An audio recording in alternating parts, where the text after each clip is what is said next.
Hey everybody, my name is Angel. I use they, she pronouns, and I'm going to talk to you about some of the programming that ASPECC offers. Right now, we have several streams of programming, and all of these things are overlapping in some way, shape, or form. And the one that everybody talks about when you first come to the website is the Pleasure Crew events, which is run by a volunteer group of folks that are over the age of 18 who put on events for adults only. And they host them typically at the Aurora Social Club, as we don't have a physical location due to the pandemic. And all of the funds that they bring in from ticket sales to those events come directly to ASPECC. The Pleasure Crew itself doesn't take any of those funds.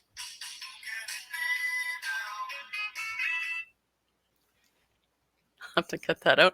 The Pleasure Crew itself doesn't take any of those funds. It in its entirety goes to ASPECC to help cover things like our website costs, our office supplies, our internet, our phone lines, that kind of thing.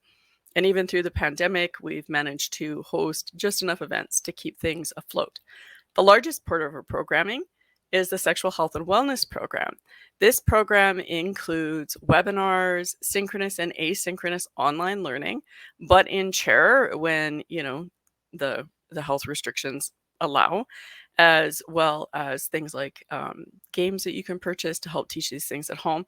And it's everything from consent, sexuality, STI, aging, all of that good stuff.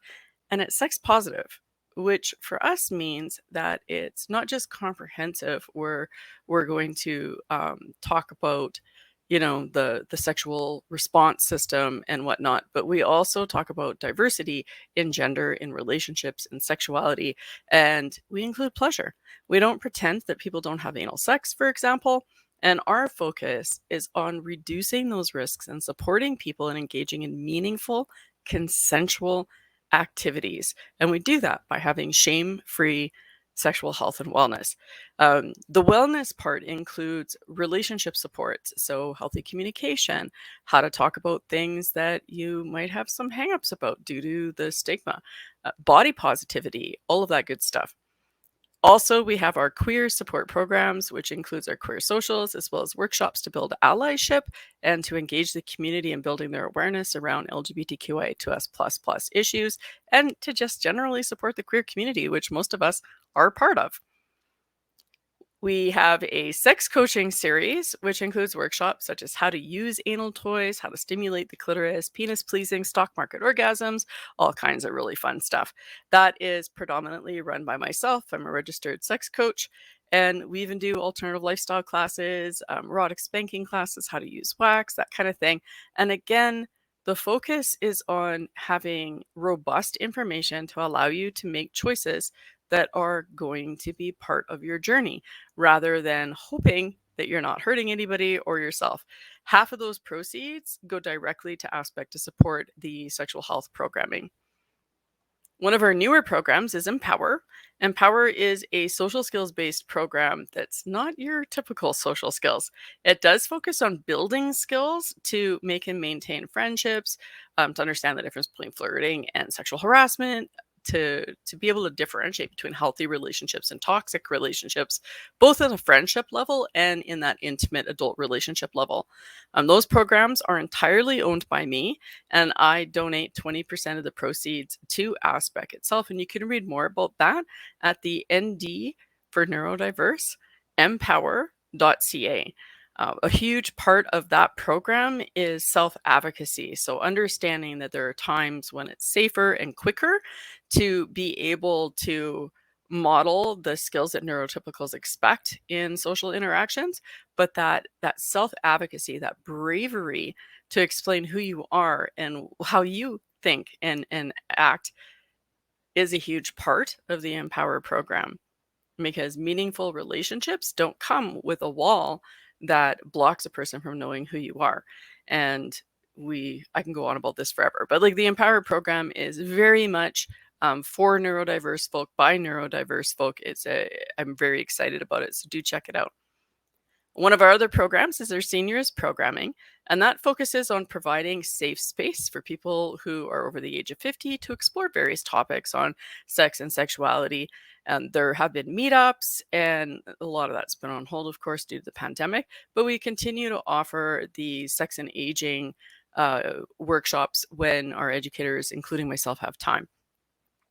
When we had a physical space, we had a nerd night, which just provided a space for, neurodiverse, typically adults, to enjoy all that geeky stuff. And that's been on hold since the pandemic, and we can't wait to bring it back. And then our queer youth programming, which focuses on art-based activities to engage youth in a safe space. It's ideally run by therapists / social workers / art counselors, and it's been on hold due to the pandemic, and we're at a place now where we just have to start implementing that program again.